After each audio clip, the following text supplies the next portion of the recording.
काला जादू। अपने बेटे रिशु के माथे से टपकते हुए पसीने को देखकर सविता की हालत खराब हो गई। ऐसा आज पहली बार नहीं हुआ जब रिशु नींद से घबराकर जागा है। हाय मेरा बच्चा, न जाने किसकी नजर लग गई है तुझे। जब से मेरे बच्चे ने 10वीं के एग्जाम में स्कूल टॉप किया है तब से रोज बुरे बुरे सपने आने लगे हैं। हाँ माँ, मैंने आज फिर से एक काले साए को देखा। वो यहीं मेरी आंखों के सामने खड़ा था। माँ मुझे बचा लो माँ। वो मुझसे कह रहा था कि मुझसे बदला लेगा। माँ कहीं ये प्रशांत। चुप कर, कैसी बात कर रहा है? दोबारा उसका नाम मत लेना। तुझे पता है ना, उस प्रशांत ने आत्महत्या कर ली, तो बार बार उसका नाम मत लिया कर। मम्मी, क्या सच में प्रशांत ने आत्महत्या की थी? चुप कर, बहुत सवाल पूछता है आजकल।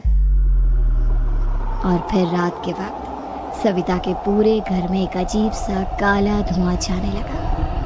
गहरी नींद में सोई सविता की जैसे ही आंख खुली उसका दम घुटने लगा। वो दौड़कर रिशु के रूम की तरफ गई जहां उसके दरवाजे पर घूमती एक काली परछाई देख वो बुरी तरह से घबरा गई। कौन है वहाँ? कौन है? सामने आओ। ये मैं हूँ, तुम्हारी काली करतूत।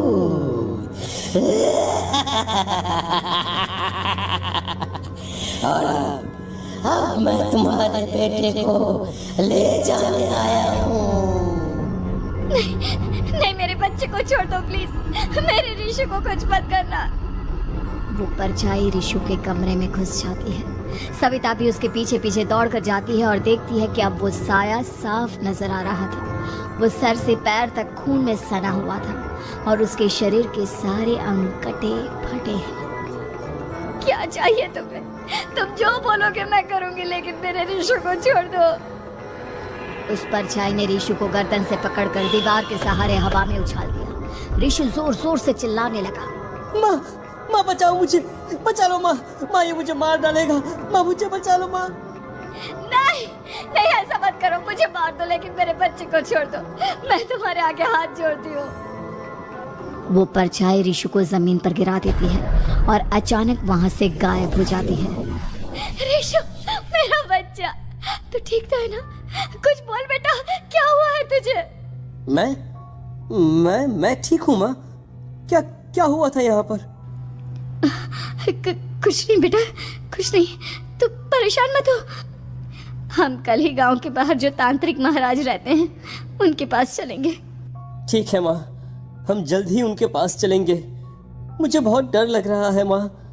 ये बार बार मुझे डरावने सपने आना, ये सब हमारे साथ क्यों हो रहा है माँ? अगले दिन सविता अपने बेटे रिशु को लेकर गांव के बाहर तांत्रिक के पास जाती है। जिस जगह पर तांत्रिक रहा करता था वो जगह बहुत डरावनी थी। चारों तरफ कंकाल और खूब भूतियां नजर आ रही थी। गांव से दूर वीराने में उस जगह पर जोर से आंधी चल रही थी। रिशु ने डर कर अपनी माँ का हाथ पकड़ लिया।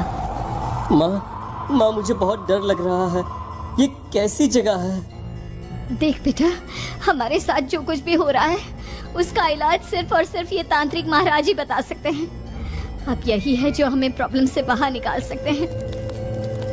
जैसे ही सविता और रिशु तांत्रिक की झोपड़ी के अंदर पहुंचे, वहां का नजारा देखकर उनकी आंखें फटी की फटी रह गई। तांत्रिक की झोपड़ी के अंदर कई सारे लोग अपनी गर्दन घुमा घुमा कर जोर जोर से चीख रहे थे। कौन हो तुम और यहाँ क्यों आई हो?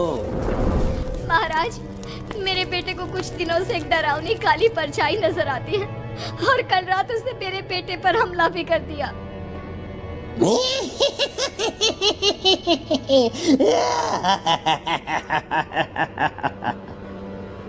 मम्मी हमें यहाँ से चलना चाहिए।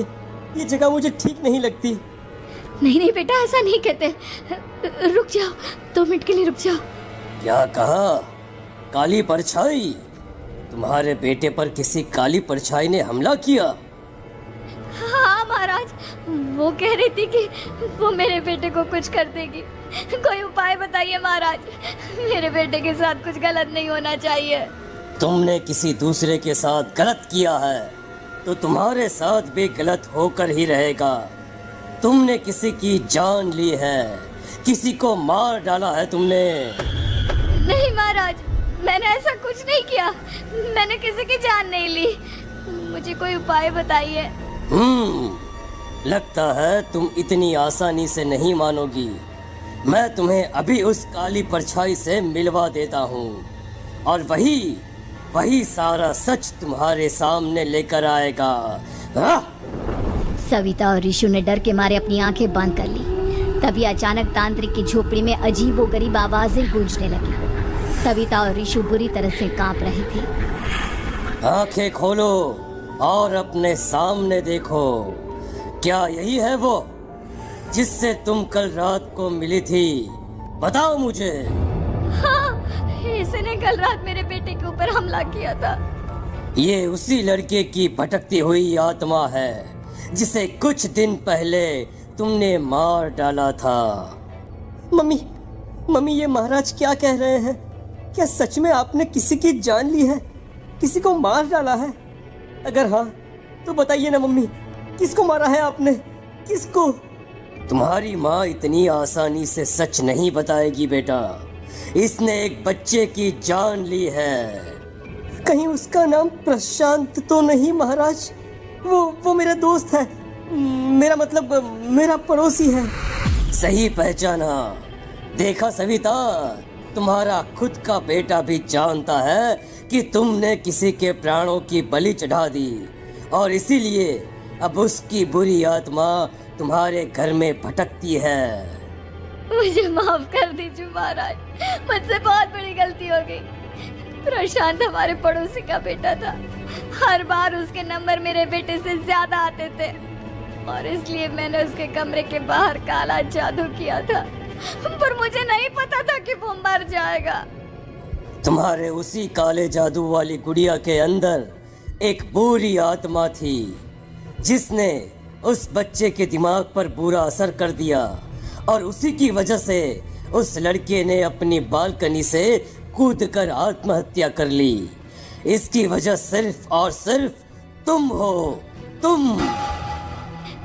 नहीं महाराज, जो कुछ भी हुआ मुझे नहीं पता था कि प्रशांत अपनी जान दे देगा। प्रशांत की आत्मा इस वक्त तुम्हारे सामने खड़ी है, हमसे बात करना चाहती है। बोलो क्या कहना चाहते हो? मैं जीना चाहता था, बड़ा होकर कुछ बनना चाहता था। आपके बेटे से मुझे कोई परेशानी नहीं थी। अरे वो तो मेरा अच्छा दोस्त था। मुझे माफ कर दो बेटा, मुझसे बहुत बड़ी गलती हो गई, मुझे माफ कर दो। माफ करने से मुझे वापस जिंदगी नहीं मिल जाएगी। मेरे माँ बाप आज भी मेरे लिए रोते हैं। आपने मेरे साथ बहुत गलत किया है, बहुत गलत। और तभी अचानक प्रशांत की आत्मा वहां से गायब हो जाती है। सविता जोर जोर से रोने लगती है। सुन लिया तुमने? ये तुम्हारे अपने ही किए हुए पाप हैं जो इस तरह से तुम्हारे सामने आ रहे हैं। माँ, ये आपने अच्छा नहीं किया। सिर्फ 10th बोर्ड के एग्जाम में मैं टॉप कर पाऊँ इसीलिए आपने मेरे दोस्त के ऊपर काला जादू कर दिया। नहीं मम्मी नहीं, अब हम कभी खुश नहीं रह पाएंगे, कभी नहीं। मेरे दोस्त की आत्मा को कभी शांति नहीं मिलेगी मम्मी, कभी नहीं। लेकिन मैंने जो कुछ भी किया सिर्फ तुम्हारे लिए किया। वो लड़का हमेशा फर्स्ट पोजीशन पर आ जाता था और इस वजह से हमेशा तुम्हारे मार्क्स कम पड़ते थे। मैंने तो सिर्फ उस पर एक छोटा सा काला जादू किया था बेटा। मुझे क्या पता था कि उसका ये नतीजा निकलेगा। जिस गुड़िया को तुमने उस लड़के के कमरे के दरवाजे पर लगाया था, दरअसल उसके अंदर एक बुरी आत्मा का प्रवेश हो गया था, जैसा कि अक्सर काला जादू करते समय हो जाता है। मुझे अपनी गलती का एहसास हो गया है। मैं प्रायश्चित करना चाहती हूँ, आप बताइए मैं क्या करूँ? प्रशांत के घर जाकर उस काली गुड़िया को वहां से निकालकर यहाँ लेकर आओ। मैं उसे आग में जलाकर राख कर दूंगा और उसके बाद प्रशांत की आत्मा को हमेशा के लिए मुक्ति मिल जाएगी। अगली रात सविता चुपचाप अपने पड़ोसी प्रशांत के घर जाती है। प्रशांत के माँ बाप प्रशांत की मौत के बाद उस घर को छोड़कर हमेशा के लिए वहां से चले गए थे। जैसे ही सविता उस घर के अंदर कदम रखती है, उसका सामना अजीबोगरीब हैवानियत से भरी आवाजों से होने लगता है। ऐसा लग रहा था जैसे कोई बुरी तरह से चीख रहा हो। सविता जैसे ही प्रशांत के कमरे के बाहर पहुंचती है, वहां पर लटकी हुई गुड़िया के शरीर से खून टपकने लगता है। ये क्या हो रहा है? इस गुड़िया के शरीर से खून क्यों टपक रहा है? सविता हिम्मत करते हुए उस गुड़िया को वहां से उतारने की कोशिश करती है, लेकिन तभी अचानक से बहुत भयानक दिखने वाली औरत उसकी आंखों के सामने आकर खड़ी हो जाती है। मैं यहाँ से कहीं नहीं जाऊंगी, और अगर तूने मुझे यहाँ से हटाने की कोशिश की तो मार डालूंगी मैं तुझे। नहीं नहीं, मुझे तुम्हें यहाँ से ले जाना ही होगा, नहीं तो मेरा बेटा, उसकी जान को खतरा है। मैं तुम्हें नहीं छोड़ सकती। अगर तुम्हारे अंदर हिम्मत है तो मुझे इस घर से बाहर ले जाकर दिखाओ। और ऐसा कहकर वो औरत सविता के ऊपर हमला कर देती है और उसे हवा में उछाल उछाल कर जमीन पर पटकती है। लेकिन तभी अचानक मौका देखकर सविता अपने हाथ में ली हुई सुई उसके हाथ में चुभो देती है। हाथ में सुई लगते ही वो औरत जमीन पर तड़पने लगती है। ये क्या किया तूने? ये क्या कर दिया? तुझे ऐसा नहीं करना चाहिए था। तांत्रिक ने मुझे कहा था कि तुझसे जीतने का सिर्फ यही एक तरीका है जिससे मैं अपने पापों का प्रायश्चित कर सकती हूँ और अपने बेटे की जान बचा सकती हूँ। और उसके बाद वो डरावनी दिखने वाली औरत एक छोटी सी जादुई गुड़िया में तब्दील हो गई और सविता ने उसे ले जाकर तांत्रिक को दे दिया। तांत्रिक ने जादुई गुड़िया को आग के हवाले कर दिया।